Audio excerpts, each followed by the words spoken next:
Ibu Bapak, Saudara-saudari Jemaat GKI Klasi Solo, perkenalkan, nama saya Irene Yunike, mahasiswa Fakultas Teologi Universitas Kristen Duta Wacana yang saat ini sedang menempuh masa praktek di Kantor Yakum Solo.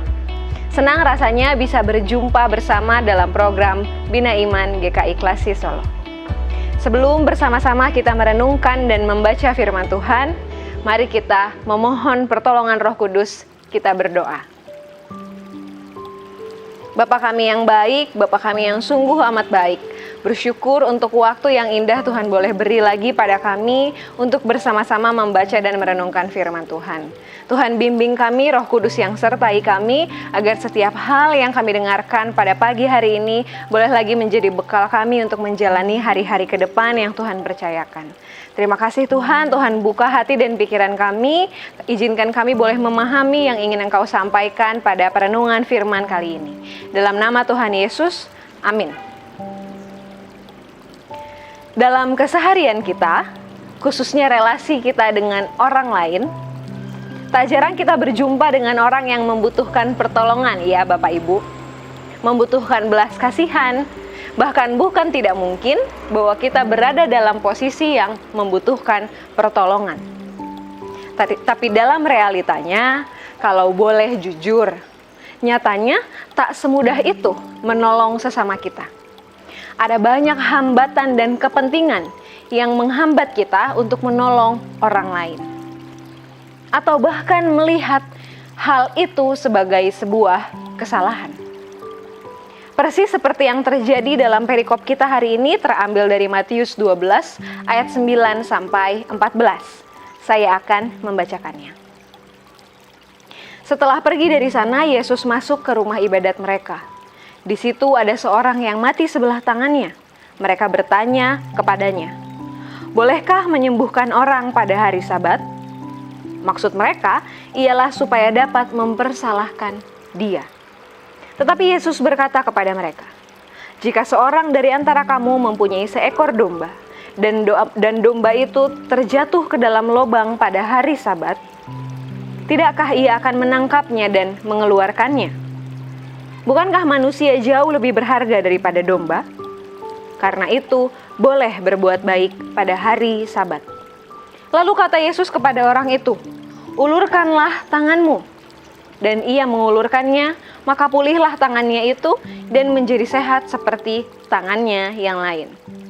Lalu keluarlah orang-orang Farisi itu dan bersekongkol untuk membunuh dia. Bapak Ibu yang terkasih dalam Tuhan, dalam perikop ini kita dapat lihat bersama bahwa menolong orang lain dan berbelas kasih padanya bukanlah prioritas orang Farisi. Menurut mereka, jauh lebih penting mempertahankan jabatan dan kepentingan mereka.